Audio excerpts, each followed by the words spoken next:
Actually BTK கில்லுன்னு சொன்னா எல்லாருக்குமே தெரியும். Bind, torture, kill.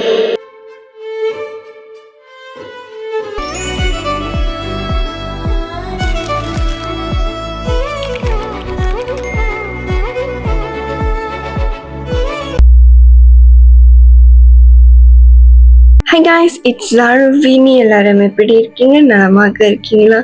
கண்டிப்பா நீங்க எல்லாரும் நலமாக இருப்பீங்கன்னு நான் நம்புறேன். இந்த case actually one of the famous கேஸ்னு சொல்லலாம். பிகாஸ் இந்த சீரியல் கில்லர் இருக்கார்ல, இவர் வந்துட்டு மர்டர் பண்ணிட்டு போலீஸ்க்கு வந்துட்டு லைக் க்ளூ கொடுத்துருக்காங்க. ஆக்சுவலி இது க்ளூன்னு சொல்றதை விட போலீஸ் வந்துட்டு அவர் கண்டுபிடிப்பாரா இல்லையா அந்த மாதிரி like he actually played a game with போலீஸ்னு சொல்லலாம். ஒரு பீஸ்ஃபுல்லான அமெரிக்கன் சிட்டி இருந்தது, விச்சிட்டா, கான்சஸ். சிட்டியில லைஃப் வந்துட்டு ரொம்ப நார்மலாக தான் இருக்கும். அண்ட் அங்கே இருக்கிற ஃபேமிலிஸ் எல்லாமே வந்துட்டு லைக் சேஃபாக தான் இருந்திருக்காங்க. கிட்ஸ் வந்துட்டு ஸ்கூலுக்கு போவாங்க, பேரண்ட்ஸ்க்கு வேலைக்கு போவாங்க, அண்ட் வீக்கெண்ட்ஸில் வந்துட்டு நிறைய பேர் சர்ச்சுக்கு போவாங்க. அண்ட் எல்லாமே வந்துட்டு காமாக தான் நடந்துட்டு இருந்திருக்கு. அங்கே இருக்கிற எல்லாருமே நார்மலான ஒரு லைஃப் தான் வாழ்ந்துட்டு வந்திருக்காங்க. பட் ஒரு ஆள் மட்டும் வித்தியாசமான ஒரு லைஃப் வாழ்ந்திருக்காரு. அவர் ஆக்சுவலி டபுள் லைஃப் வாழ்ந்திருக்காருன்னு சொல்லலாம். வெளியே பார்க்கறதுக்கு அவர் நார்மலான ஒரு பர்சன் மாதிரி தான் இருந்தாரு. அவர் ஆக்சுவலி ஒரு ஃபாதர், ஒரு ஹஸ்பண்ட், அண்ட் சர்ச்சில் இருக்கிற ஒரு ஆக்டிவான மெம்பர். அது மட்டும் இல்லாம அந்த சொசைட்டிலே வந்துட்டு அவர் ரெஸ்பெக்டா பார்க்குற ஒரு பர்சனா இருந்திருக்காரு. அவர் பேரு தான் டேனிஸ் ரேடர். இவர் ஆக்சுவலி BTK கில்லர்னு சொன்னா எல்லாருக்குமே தெரியும். Bind, torture, kill. Dennis Rader, அதாவது BTK கில்லர் வந்துட்டு 10 people வந்துட்டு மர்டர் பண்ணியிருக்காங்க. அண்ட் ஆக்சுவலி இவர் என்ன சொல்றாருன்னா, இவர் வந்துட்டு 10 பேருக்கு மேலேயும் மர்டர் பண்ணியிருக்காங்கன்னு. பட் ரெக்கார்ட்ஸ்ல வந்துட்டு என்ன காட்டுதுன்னா ஜஸ்ட் 10 people. இவரோட விக்டிம்ஸ் எல்லாருமே வந்துட்டு women, man and kids. And இவங்க எல்லாருமே வந்துட்டு லைக் ஒரு ஃபேமிலியா இருப்பாங்க, இல்லாட்டி ஒரு வீட்டுல சார்ந்தவங்களா இருப்பாங்க. இவரோட கில்லிங் பேட்டர்ன் எப்படின்னா, சீக்ரெட்லி ஒரு ஆளோட வீட்டுக்கு போவாங்க, அதாவது அந்த விக்டிமோட வீட்டுக்கு போவாங்க. அண்ட் அது மட்டும் இல்லாம இது யூஸ்வலா அவர் நைட் டைம்ல தான் போவாரு. விக்டிம்ஸை வந்துட்டு பைண்ட் பண்ணுவாங்க, அதுக்கப்புறம் டார்ச்சர் பண்ணுவாங்க, then lastly he will kill them. அவர் எப்படி கில் பண்ணுவாருன்னா, ஹி வில் லைக் அவர் வந்து அந்த ரோப்லாம் யூஸ் பண்ணி கழுத்து நெரிச்சு கொலை பண்ணுவாரு. So that's how his killing methods are. 1974 தான் இந்த ஒரு விஷயமே நடந்துச்சு. இந்த BTK கில்லர் இருக்காரு, இவர் ஆக்சுவலி வந்துட்டு ஒரு ஹவுஸை டார்கெட் பண்றாரு. தென் அவர் டார்கெட் பண்ண என்ன பண்ணுவாரு, அவர் லைக் அப்சர்வ் பண்ணுவாங்க அந்த வீட்டில் இருக்கிறவங்களோட ஆக்டிவிட்டிஸ்லாம். லைக் எத்தனை மணிக்கு வெளியே போறாங்க, எத்தனை மணிக்கு உள்ளுக்கு வராங்க, தென் லைக் அந்த வீட்டில் யாரெல்லாம் வீட்டில் இருப்பாங்க, அண்ட் அந்த வீட்டில் யாரெல்லாம் வெளியே போவாங்க. ஸோ இது எல்லாமே வந்துட்டு அவர் அப்சர்வ் பண்ணிட்டு தான் இந்த ஒரு மர்டரே பண்றாரு. ஈவன் அவர் வந்துட்டு அந்த வீட்டில் இருக்கிறவங்க எப்படி அந்த டோரை லாக் பண்ணுவாங்க, எப்படி அந்த டோர் ஓப்பன் பண்ணுவாங்க, இது எல்லாமே வந்துட்டு ரொம்ப டீட்டெயில்டா அவரு நோட் பண்றாரு. இது எல்லாமே டீட்டெயில்டா நோட் பண்ணிட்டோன்னே அவர் எப்போ ரெடியா இருக்காரோ அந்த வீட்டுக்கு போவாரு. Especially at the night time அந்த BTK கில்லர் வந்துட்டு வீட்டுக்கு சைலண்ட்லியா தான் போவாரு. லைக் நோ நாய்ஸ், எதுவுமே இருக்காது. பட் அவர் அந்த வீட்டுக்கு ஒன்ஸ் என்டர் ஆகிட்டோன்னே அவரோட பிஹேவியர் வந்துட்டு ஆக்சுவலி கம்ப்ளீட்லி சேஞ்ச் ஆயிரும். அவர் ஃபர்ஸ்ட் வந்துட்டு அந்த விக்டிம்ஸ் வந்துட்டு கண்ட்ரோல் பண்ண ட்ரை பண்ணுவாரு. அதுக்கப்புறம் வந்துட்டு அவங்களோட ஹேண்ட்ஸ் வந்துட்டு பைண்ட் பண்ணுவாங்க. தென் அவங்களோட ஃபியர் இருக்குல்ல, அந்த விக்டிம்ஸ்லாம் வந்துட்டு பயப்படுறது பார்த்து தான் வந்துட்டு அவர் சாட்டிஸ்ஃபை ஆயிக்குவார். அந்த விக்டிம்ஸோட பயம் வந்துட்டு இருக்க அதிகமாக ஆக தான் அவர் கடைசியில அவருக்கு லைக் சாட்டிஸ்ஃபை ஆயிட்டோனே, அவங்களோட ரியாக்ஷன் அதெல்லாம் பார்த்து சாட்டிஸ்ஃபை ஆயிட்டோனே தான் ஹி வில் கில் தம். எப்படி கில் பண்ணுவார்னா, ஒரு கயிறு, அதாவது ஒரு ரோப்ல வந்துட்டு அவங்களோட கழுத்தை நெரிச்சு கொலை பண்ணிடுவாரு. அவர் வந்துட்டு ஒரு பெண்ணோ சரி, ஒரு ஆணும் சரி, ஈவன் ஒரு சின்ன பிள்ளைங்க கூட பார்க்க மாட்டாரு. he would just kill them. ஒரு மர்டர் நடந்ததுக்கு அப்புறம் அந்த ஊர்ல இருக்கிற எல்லாருமே வந்துட்டு பயத்துல தான் இருந்தாங்க. லைக் எல்லாருக்குமே வந்துட்டு இந்த விஷயம் வந்துட்டு தெரிய வந்துச்சு. பீப்புள் ஆக்சுவலி ரொம்ப கன்ஃபியூஸ் ஆகியிருக்காங்க. ஏன்னா வந்துட்டு சேம் பேட்டர்ன், சேம் இன்சிடென்ட்ஸா தான் நடந்துட்டு இருந்துச்சு. அண்ட் போலீஸ்க்கு வந்துட்டு ஒரு கிளியர் க்ளூ கூட கிடைக்கல. No foot print, no witness, no finger prints, எதுவுமே இல்லை. லைக் அவங்க வந்துட்டு எந்த ஒரு தடையும் வந்துட்டு விட்டுட்டு போல. ஸோ அவர் வந்துட்டு ஸ்மார்ட்லி, இன்டெலிஜென்டா, கிளியரா பிளான் பண்ணி பிரேக் த்ரூ பண்ணியிருக்காங்க விக்டிம்ஸோட வீட்டுக்கு. ஸோ நாட்கள் போக போக இந்த ஒரு விஷயம் வந்துட்டு நடந்துகிட்டே வந்திருக்கு. Like murders are happening everywhere. People actually ஃபியர்ல இருந்தாங்க, எல்லாருமே பயமா இருந்தாங்க, யாருமே வீட்டு விட்டு போறதுக்கு யோசிச்சுட்டு இருந்தாங்க. ஈவன் அந்த கீழே வந்துட்டு இவ்வளோ மர்டர் பண்ணி கூடயும் like nothing can be proof, nothing can be like அவரை கண்டுபிடிக்கவே முடியல. ஸோ இது எல்லாமே வந்துட்டு அவர் ரொம்ப சைலண்ட்லியா ஸ்மார்ட்லியா பண்ணிட்டு வந்திருக்காரு. ஈவன் போலீஸோட இன்வெஸ்டிகேஷன்ஸ்ல வந்துட்டு எந்த ஒரு ப்ராக்ரஸும் இல்லை. ஸோ அந்த சிட்டியை வந்துட்டு லைக் ரிலீஃபா ஃபீல் பண்ணுச்சுன்னு சொல்லலாம். Because no murder, nothing has happen, like எதுவுமே நடக்கல. பட் போலீஸ்க்கு வந்துட்டு ஒரு டவுட் இருந்துகிட்டே இருந்துச்சு, எப்படி திடீர்னு எல்லாமே ஸ்டாப் ஆகும். இது ஆக்சுவலி ஸ்டாப் ஆயிடுச்சுன்னா இதுக்கு எண்டுன்னு அர்த்தமே இல்லை. இது ஆக்சுவலி ஸ்டாப் ஆகிருச்சுன்னா இது பாஸ் பண்ணியிருக்காங்கன்னு அர்த்தம். விச் மீன்ஸ் அந்த கில்லர் வந்துட்டு திரும்பி வரலாம், அந்த மர்டர் திரும்பி நடக்கலாம். வருஷங்கள் கழிச்சு ஒரு நாள் போலீஸ்க்கு வந்துட்டு லெட்டர் வருது. அது ஆக்சுவலி வந்துட்டு ஹேண்ட் ரிட்டன் கன்ஃபெஷன், அதாவது கையால எழுதுன ஒரு லெட்டர். லெட்டர்ல என்ன இருந்துச்சுன்னா ஒரு அன்னோன் பர்சன் சொல்லலாம். ஸோ அந்த அன்னோன் பர்சன் வந்துட்டு அந்த எப்படிலாம் அவர் கிரைம் பண்ணியிருக்காருன்னு அவரே டீட்டெயில்டா எழுதியிருக்காரு. ஸோ அதே மாதிரி அந்த லெட்டர்ல வேற என்ன விஷயம் இருந்துச்சுன்னா, அவர் ஆக்சுவலி அந்த போலீஸ்லாம் வந்துட்டு வெடைச்சிருக்காரு.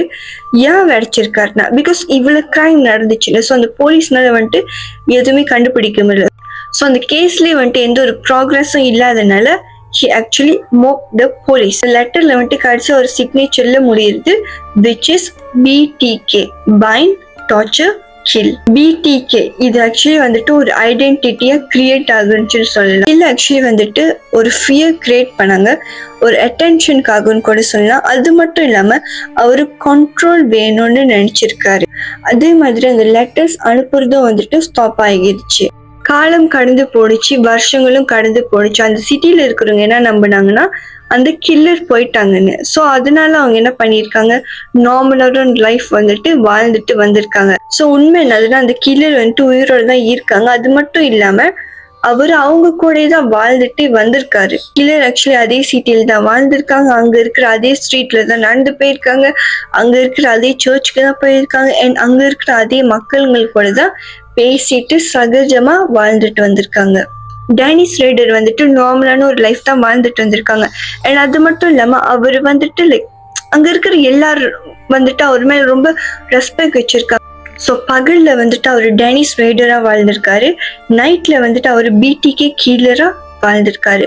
ஸோ அவர் ஆக்சுவலி வந்துட்டு 2 ஐடென்டிட்டி வந்துட்டு ஒரே டைம்ல மெயின்டைன் பண்ணிட்டு வந்திருக்காரு. இவ்வளவு மர்டர் பண்ணிட்டு இவ்வளவு கெட்டது பண்ணிட்டு கண்டிப்பா ஒரு ஆள் வந்துட்டு ஒரு நாள் மாட்டுவாங்கன்னு சொல்லுவாங்கல்ல. ஸோ அதே நாள் டேனிஸ் ரேடருக்கு, அதாவது BTK கில்லருக்கு வந்துச்சு. இதுதான் BTK கில்லரோட கேஸ்ல வந்துட்டு மோஸ்ட் ஷாக்கிங்கான பார்ட்னு சொல்லலாம். அவரே தானாவே வந்து மாட்டிக்கிட்டாருன்னு கூட சொல்லலாம். 2000ஸ்ல வந்துட்டு ஒரு மிஸ்டேக் நடந்திருக்குன்னு சொல்லலாம். அவர் ஆக்சுவலி திரும்பியும் போலீஸை கான்டாக்ட் பண்ண ஸ்டார்ட் பண்ணியிருக்காரு. பட் யூஸ்வலா வந்துட்டு அவர் லெட்டர் தான் எழுதி அனுப்புவாரு. பட் இந்த வாட்டி அவர் வித்தியாசமா ஒரு விஷயம் பண்றேன்னு சொல்லிட்டு அவர் மாட்டிக்கிட்டாரு. இந்த வாட்டி வந்துட்டு அவர் லெட்டர் அனுப்பினாரு, போட்டோஸ் அனுப்பினாரு, and even a floppy disk. Dennis Rader வந்துட்டு போலீஸ் கிட்ட ஒரு கொஸ்டின் கேட்டிருக்காங்க, can you trace a floppy டிஸ்க்னு. ஸோ போலீஸும் வந்துட்டு இன்டைரக்ட்லி நோன்னு சொல்லியிருக்காங்க.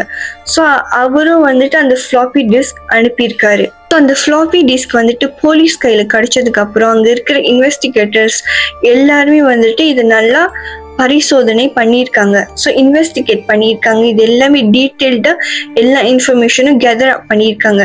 ஸோ அப்போ கெதர் அப் பண்ணிட்டு வந்து ஒரு விஷயம் தெரிய வந்திருக்கு. இந்த டிஸ்க்ல ஆக்சுவலி வந்துட்டு ஹிடன் மெட்டா டாட்டா இருக்கு. ஸோ இது ஆக்சுவலி என்னதுன்னா இது எந்த இடத்துல வந்துட்டு கிரியேட் பண்ணியிருக்காங்கன்னு காட்டிருச்சு. அண்ட் அந்த டேட்டா வந்துட்டு எங்கேருந்து வந்திருக்குன்னா ஒரு கம்ப்யூட்டர்ல இருந்து வந்திருக்கு, which is from church. So சர்ச்ல இருக்கிற ஒரு கம்ப்யூட்டர் மூலியமா தான் இந்த ஃப்ளாப்பி டிஸ்க் அனுப்பியிருக்காங்க. கடைசியா வந்துட்டு சர்ச் கம்ப்யூட்டர் வந்துட்டு ட்ரேஸ் அவுட் பண்ணிட்டாங்க. ஸோ அதுல வந்துட்டு ஸ்பெசிபிக் யூசர், ஸ்பெசிபிக் லொகேஷன் கண்டுபிடிச்சிருக்காங்க. அது மட்டும் இல்லாம இதுல ஒரு மேன் வந்துட்டு யூஸ் பண்ணியிருக்காங்க, அதுதான் வந்துட்டு டேனிஸ் ரேடர். ஸோ இது ஆக்சுவலி வந்துட்டு டைரக்ட்லி வந்துட்டு யார் யூஸ் பண்ணியிருக்காங்கன்னா அது எல்லாமே காட்டிடுச்சு. இந்த இன்ஃபர்மேஷன் கிடைச்சிட்டோன்னே போலீஸ் வந்துட்டு சைலண்ட்லி வந்துட்டு DNA கேதர் அப் பண்ணாங்க. அது மட்டும் இல்லாம இந்த கிரைம் பேட்டர்ன் எல்லாமே மேட்சிங்கா இருக்கா, அப்புறம் சிவிலியன்ஸ் வந்துட்டு கன்ஃபர்மேஷன் பண்ணாங்க. ஸோ இது எல்லாமே பண்ணதுக்கு அப்புறம், இது எல்லாமே லைக் கரெக்டா இருக்கிறதுக்கு அப்புறம் வந்துட்டு போலீஸ் எல்லாமே வந்துட்டு டேனிஸ் ரேடர் வீட்டுக்கு போயிருக்காங்க, அதாவது அந்த BTK கில்லர் வீட்டுக்கு போயிருக்காங்க. போலீஸ் வராங்கன்னு தெரிஞ்சிட்டோன்னே அந்த BTK கில்லர் வந்துட்டு என்ன பண்ணிருக்கணும், ஓடி இருப்பாங்க. பட் அவர் பண்ணல. அவர் ஜஸ்ட் காம்லி அவர் ஜஸ்ட் ஒத்துக்கிட்டாரு. அவரு தான் இந்த கிரைம்லாம் பண்ணாருன்னு அவர் ஒத்துக்கிட்டாரு. அண்ட் போலீஸும் வந்துட்டு அரெஸ்ட் பண்ணிட்டாங்க. ஏன் இது வந்து one of the famous case, அது மட்டும் இல்லாம இது ஒரு ஷாக்கிங்கான கேஸ்ன்னு சொல்றேன்னா, 30 வருஷமா, அதாவது 30 இயர்ஸா வந்துட்டு போலீஸே வந்துட்டு லைக் ஏமாத்தி தப்பிச்சுட்டு, லைக் போலீஸ்னாலே கண்டுபிடிக்க முடியல இவர் தான் அந்த கில்லர்னு. ஈவன் இவர் வந்துட்டு லைக் க்ளூ கொடுத்தாங்க, போலீஸை விளைச்சிருக்காங்க, பட் போலீஸ்னால இது எதுவுமே கண்டுபிடிக்க முடியல. ஸோ இது வந்துட்டு எப்படின்னா அவரா தானாவே தான் போய் மாட்டிக்கிட்டாரு தவிர போலீஸா தேடி கண்டுபிடிக்கல. அதுக்கப்புறம் இதுல இன்னொரு விஷயமும் இருக்கு. அவர் வந்து ஆக்சுவலி நார்மலான ஒரு வாழ்க்கை, சாதாரணமான ஒரு வாழ்க்கை தான் வாழ்ந்துட்டு வந்திருக்காரு. யாருனாலையும் கண்டுபிடிக்க முடியல. ஈவன் அவரோட ஒய்ஃப்னாலையும் சரி, அவரோட 2 பிள்ளைங்கனாலையும் சரி, அவரோட நேபர்னாலையும் சரி, அவரு கூட பேசின அவரோட ஃப்ரெண்ட்ஸ்னாலையும் சரி, லைக் யாருனாலையும், ஈவன் அவர் அந்த சர்ச்சுக்கு கூட போயிட்டு இருந்தாரு. ஸோ யாருனாலையும் வந்துட்டு கண்டுபிடிக்க முடியாம அவர் ஒரு வாழ்க்கையை வாழ்ந்திருக்காரு. யாருக்குமே தெரியாது சொன்னல, அவர் ஒய்ஃப், அவர் பிள்ளைங்க, நேபர் யாருக்குமே தெரியாதுல்ல. பட் எல்லாருக்குமே தெரிய வந்துட்டோன்னு எல்லாருமே மேல ரொம்ப ஷாக்கிங்கா தான் இருந்தாங்க. பிகாஸ் லைக் நம்ம கூட ஒருத்தவங்க வாழ்ந்துட்டு வந்திருக்காங்க, சரி வெளியாரி விட்டுருங்க, நேபர் கூட விட்டுருங்க, அவங்க கூட அவங்க ஒய்ஃப் சரி, அவங்க 2 பிள்ளைங்க வாழ்ந்துட்டு வந்திருக்காங்க. லைக் இவங்கனால கூட இது கண்டுபிடிக்க முடியாது. லைக் அவரோட பிஹேவியர்ல சேஞ்சஸ் கூட நம்ம கண்டுபிடிக்க முடியாம இருந்திருக்காங்கன்னு அவங்க எல்லாருமே வந்துட்டு ஷாக்கிங்கா இருந்திருக்காங்க. ஸோ கோர்ட்ல வந்துட்டு அவர் வெரி நார்மல் டோன்ல, ரொம்ப காமான டோன்ல வந்துட்டு அவரு அக்செப்ட் பண்ணிக்கிறாரு that he did this crime, நான் இந்த கிரைம் பண்ணியிருக்கேன்னு அவர் சொல்லிட்டு லைக் அவர் அக்செப்ட் பண்ணிக்கிறாரு. அவருக்கு வந்து லைக் எந்த ஒரு எமோஷனும் காட்டல, எந்த ஒரு பயமும் காட்டல. அவர் ஜஸ்ட் லைக் மென்டலி ப்ரிப்பேர் ஆயிட்டாரா என்னன்னு தெரியல, பட் அவர் வந்து அக்செப்ட் பண்ணிக்கிட்டாரு. கோர்ட்ல வந்துட்டு இவருக்கு என்ன தண்டனை கொடுத்தாங்கன்னா, கடைசி வரைக்கும் அவர் அந்த ஜெயிலே தான் இருக்கணும், அதாவது ப்ரிசன்ல தான் இருக்கணும் until he dies. ஸோ இவருக்கு வந்துட்டு எந்த ஒரு லைக் வெளியே வர முடியாது. ஸோ இவர் வந்து அந்த ஜெயிலே தான் இருக்கணும். பிகாஸ் அவர் பண்ண அந்த தப்புக்கு, அவர் பண்ண அந்த மர்டருக்கு வந்துட்டு அவர் இந்த தண்டனை கிடைச்சிருக்கு.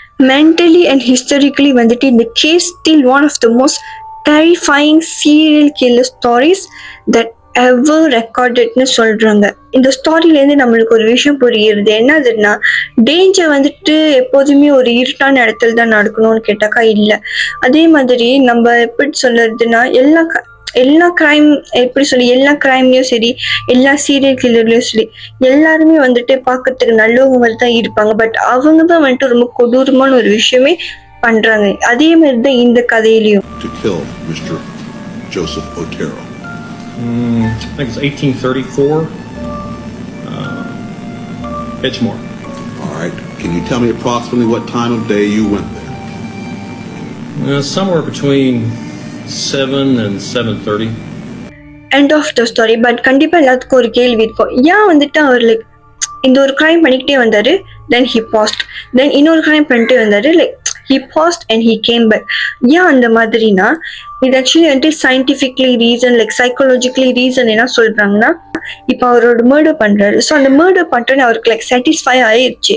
ஸோ அந்த சாட்டிஸ்ஃபை ஆயிட்டோன்னே அவர் பாஸ் பண்ணிடுறாரு. ஸோ அவர் ஸ்டாப் பண்ணிட்டோன்னே திரும்பி அவருக்கு லைக் அந்த மாதிரி லைக் ஒரு இன்டென்ஷன் வருது, ஒரு தூண்டுதல்னு சொல்லலாம். ஸோ அந்த மாதிரி அவர் வந்துட்டனால தான் அவர் திரும்பியும் வந்துட்டு இன்னொரு கிரைம் பண்றாரு. இன்னொரு கேள்வியும் இருக்கு, லைக் அவர் இவ்வளவு கிரைம் பண்ணியிருக்காருல, why he has to send letters to police? Like ஏன் வந்துட்டு இப்ப அவர் ஒரு தப்பு பண்றாரு, பட் இந்த லெட்டர் வந்துட்டு போலீஸ்க்கு அனுப்புனா எப்படி போலீஸ் வந்து கண்டுபிடிச்சிருவாங்கன்னு ஒரு இது இருக்கணும்ல. பட் அவர் வந்துட்டு ஏன் அனுப்புனாரு? ஃபர்ஸ்ட் ஆஃப் ஆல், ஏன்னா ஆரம்பத்துல வந்துட்டு போலீஸ்னால எதுவுமே கண்டுபிடிக்க முடியல. ஸோ அவர் வந்துட்டு அவருக்கு ஓவர் கான்ஃபிடென்ஸ் ஆயிடுச்சு, போலீஸ் நம்ம எது பண்ணாலும் கண்டுபிடிக்க மாட்டாங்கன்னு அந்த ஒரு இதுல வந்துட்டு அவர் அனுப்பியிருக்காரு. அது மட்டும் இல்லாம இன்னொரு விஷயம் என்னன்னு சொல்றாங்கன்னா, சைக்காலஜிக்கலி அவருக்கு வந்துட்டு அட்டென்ஷன் தேவைப்பட்டுச்சு. லைக் அவர் இவ்வளவு மர்டர் பண்ணியிருக்காரு, like why no one is giving attentionனால அவரு அட்டென்ஷனுக்காக இந்த மர்டர் பண்ணியிருக்காருன்னு சொல்றாங்க. BTK கில்லர், அதாவது இந்த டேனிஸ் ரேடரோட மெயின் மோட்டிவே என்னதுன்னா, கண்ட்ரோல் பண்ணணும், அவரோட விக்டிம்ஸ் எல்லாத்தையும் வந்துட்டு கண்ட்ரோல் பண்ணணும். ஸோ அவர் கண்ட்ரோல் பண்ணாருன்னா அந்த விக்டிம்ஸ்க்கு வந்துட்டு பயம் வரும். ஸோ அந்த விக்டிம்ஸ்க்கு பயம் வந்துச்சுன்னா அவருக்கு வந்துட்டு லைக் அவருக்கு ஒரு மாதிரி பவர்ஃபுல்லாக ஃபீல் ஆகும். ஸோ அதுதான் வந்துட்டு அவர் இந்த மர்டர் பண்ணுறதுக்கே அவருக்கு மோட்டிவாக இருந்திருக்கு. அதே மாதிரி போலீஸ் வந்துட்டு நீ அவர் ஜஸ்ட் லைக் அக்செப்ட் பண்ணிக்கிட்டாரு. ஏன்னா மைண்டில் வந்துட்டு அவரோட கேம் ஆல்ரெடி ஓவர் ஆச்சுன்னு அவருக்கு தோணி இருக்கு. அவரோட மைண்டில் வந்துட்டு இந்த ஒரு விஷயம் வந்துட்டு ஓவர் ஆச்சுன்னு அவருக்கு தோணி இருக்கு. பிகாஸ் அவர் வந்துட்டு 2 ஐடென்டிட்டியில வாழ்ந்துட்டு வந்திருக்காரு. ஒன்று பிடிகே கில்லர், இன்னொரு வந்துட்டு Dennis Rader. So Dennis Rader எப்படின்னா வந்துட்டு எல்லாருக்குமே தெரியும் அவர் ரொம்ப ரெஸ்பெக்டடான ஒரு பர்சன். ஸோ அந்த பர்சனோட முகமுடியே வந்துட்டு தெரிய வந்துட்டோன்னே so he just surrender himself, he just accepted எவ்ரிதிங்னு சொல்றாங்க. இன்னைக்கு அவ்வளவுதான். அடுத்த வீடியோ வர வரைக்கும் ஸ்டே டியூன் பண்ணுங்க. மறக்காம லைக் பண்ணுங்க, ஷேர் பண்ணுங்க, சப்ஸ்கிரைப் பண்ணுங்க. ஸோ அவ்வளவுதான். அப்புறம் ஏதாச்சும் மிஸ்டேக் இருந்துச்சுன்னா என்னை வந்துட்டு மன்னிச்சிருங்க. அப்புறம் காதல்ஸ் டு யூ. அப்புறம் பாய். இடத்துல மட்டும்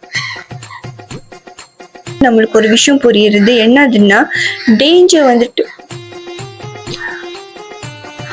எல்லாமே இதுல இது ஆரே பகவான் ஒரு மேன் யூஸ்